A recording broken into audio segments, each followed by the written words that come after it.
Hello, and a massive thank you to everybody who's been supporting my track What If God Had Jetlag, which is out on Excite at the moment, currently number 2 in the chart.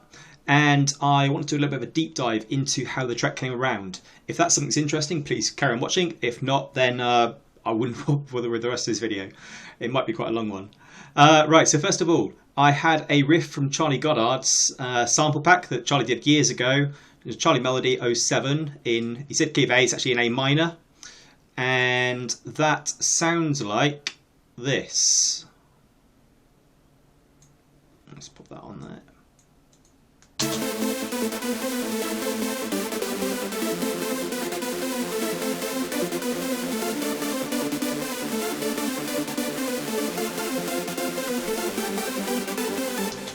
Okay, I think it's pretty cool. In fact, I think it's very cool, and I definitely want to use it. I did pitch it up an octave.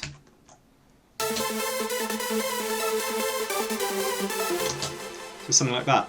Now, you notice that it goes from A, and then after a little step down, it goes to F. And I don't know what made me think of this, or how I came about it, but I noticed that another track that does the same is an old track called Jetlag by DJ Kim. Probably like a lot of people, I first came across DJ Kim Jetlag when listening to an ancient Eddie Halliwell CD called Bosch 12 Sicilian Bangers. It was free on the front of a CD many years ago. I think it was 2002 it came out, and there's a track on there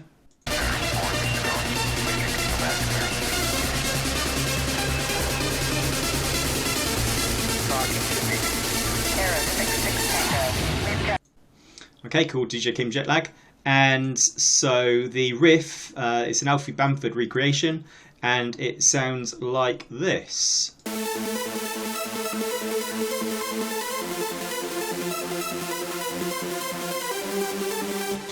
Now, something I noticed, like I say, is that the riff also goes from 2 bars of A down to 2 bars of F. The only slight difference is that there's a little step in the Charlie Goddard riff. But apart from that, they're both going from A to F. And they vary after that, but I noticed that was like a little similarity, so I thought it'd be nice to combine the two. I then pitched them up both one semitone, I thought it sounded better there, and then that gave me something like, let's see where it is in the tune, here it is, this one here.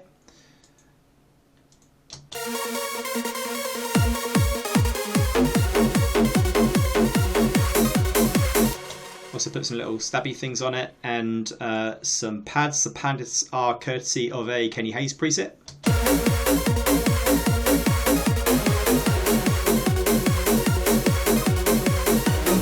And then it switches to Jetlag. And I'd add another layer in.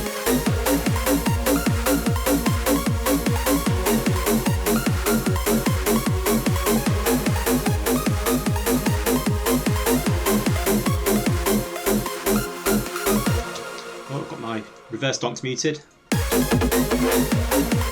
Reverse donks are just, so the donk itself is a couple of layers. I often have a separate sub. I think in this case the sub is actually part of one of the presets, and then I have a separate donk on the top, and then I sample the single hits and stretch them, reverse them, whatever, to make it sound cool.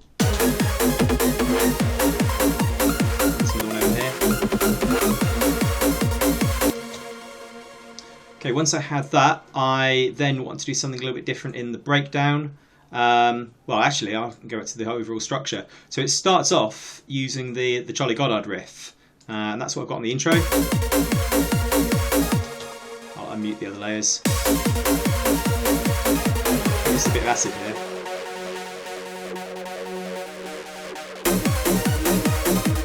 And then after a nice little build up, and then a riser, every little game structure with a rise in.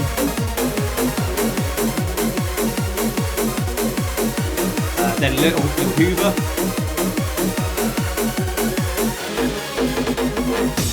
And an explosion as it comes down for the pads. So the pads has 3 layers off to them. I've got the Kenny pads that are throughout most of the track.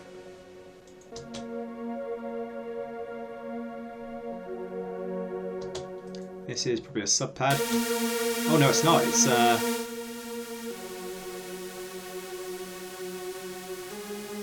It's quite a menacing sort of layer to the pad, and then this would be a sub pad. So 3 pads come together. And then I have so it had been the Charlie Goddard riff up till this point. Then in comes the Jetlag riff. So the first time you hear the Jetlag riff is at the start of the breakdown, and I have it filtering in. And let's play everything from there.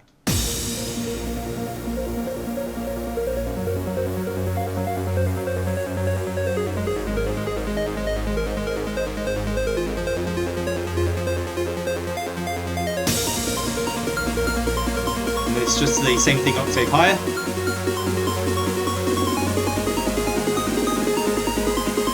What if God had jet lag? In terms of the synth there,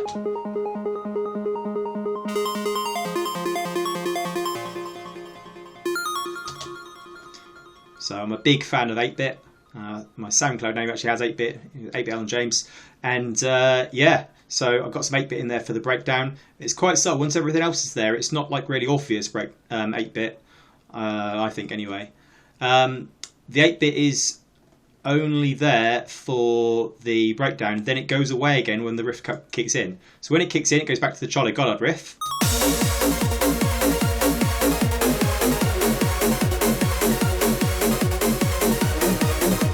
What's this piece? I'm intrigued.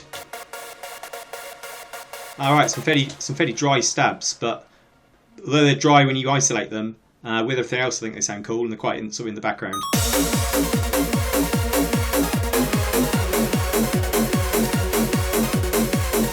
Okay, so the riff plays the Charlie Goddard, the track plays the Charlie Goddard riff, then it goes into Jetlag riffs. It's alternating at this point. So it'd been Charlie Goddard up till the breakdown, it would be in the Jetlag during the break, then it goes to the Charlie Goddard, then it goes to the Jetlag, and then it goes back to the Charlie Goddard, but has something extra.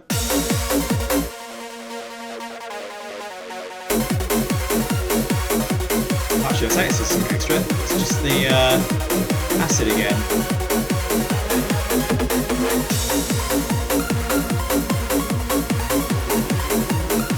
Then I wanted something a little bit different coming up, so it's not just the same 2 things all the way through. So I went for some church stabs.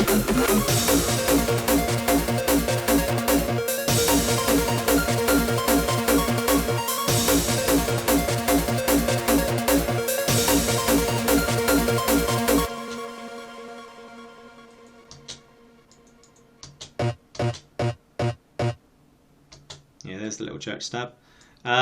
And then, what else do I have going on?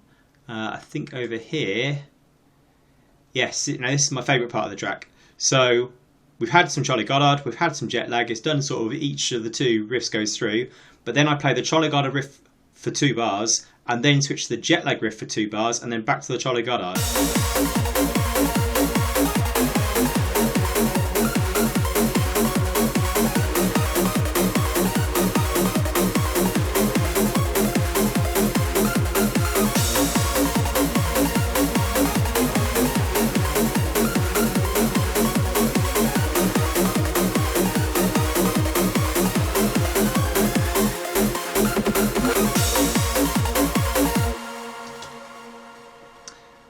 Now the other thing I did is I like the sound of that. I think it all sounds pretty cool. It's got lots of hard trance, you can get hard trance vibes going on, but at the same time it's got a nice bouncy bass line, and very much I like my bounce to have lots of trance influences. But I felt I needed a vocal, and I didn't just want to grab the original vocal, I wanted to do something a bit more original than that. Given that I had a riff from Charlie Goddard, and I also had the riff from Jetlag, I thought what would it be cool if it some sort of play on words, like what if it said, what if God had jet lag, hence the name of the track. But if I'm going to call the track that, I wanted it to actually say that somewhere. That's where my friend Leanne comes in, and Leanne very kindly recorded a voice note for me. And if I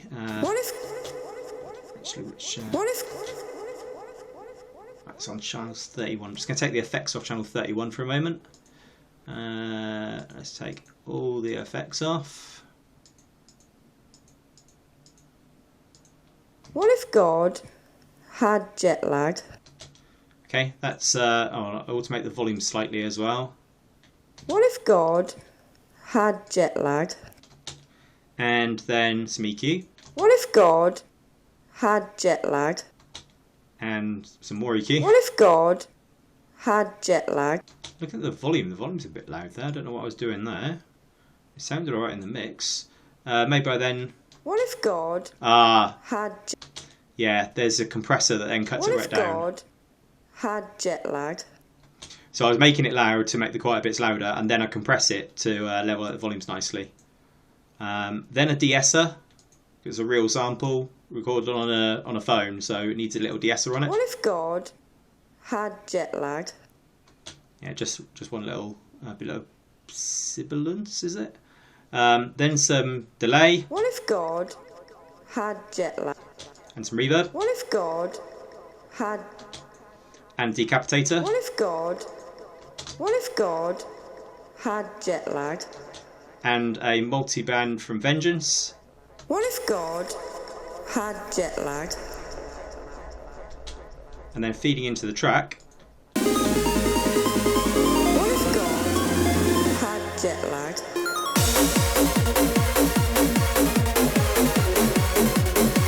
Okay, is there anything else I should show you? It's something that everyone does. I make my own percussion sometimes. I say make my own, as in I take a percussion loop and then I cut it up and play about with it. And this one, I think I just miss out one of the samples, and then I have it very, very tight. Some people like swing in their percussion. I don't. So, but yeah, that exact loop. It will be based on something else, but that exact version of that loop is exclusive to this track. It's not in anything else. We've got Crash from the Rebound Studios. We've got some white noise. I'm a big fan of having white noise. Normally, I put 8 bars for every 16 bars. On this track, I did it every 8 bars. It's a sample that I made from some sort of Serum preset. And then I just keep using the same sample, but I pitch it up or down. White noise doesn't, in theory, have a key, but it was playing an F when I made it, so I then tune it up or down to fit the key of the track. And then in terms of risers, I'm a big believer in not using pre-made risers where I can avoid it. I like to always make my own. And what I do is I take one of the synths that's in the track. In this case, that's the same Spire preset, Lead Shog, which I think is from the Critical Mass pack. Yeah. And it's the same one that I use for the lead all the way through the track, but then I have a second copy of it, which I then use the riser, and then I automate the pitch using the pitch wheel. This can be a little bit buggy, but hopefully it'll work.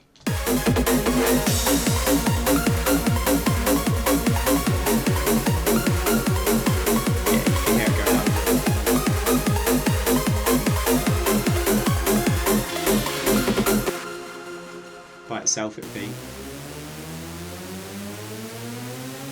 And that's what I call a riser, because it's going up in pitch. When I make my risers, I typically do them going up by 4 octaves. So you want to set the down pitch bend to 24 semitones, the up to 24 semitones. You can do 36 and 36 if you want 6 octaves of movement, but this is 4. And then you just play about with the pitch wheel and then make an automation clip from it. And lo and behold, you've got your own riser. And then nobody else will have exactly the same riser in their track, hopefully. Anything else I should show you in here? I think that's most of it. So yeah, hopefully that was useful. Cheers.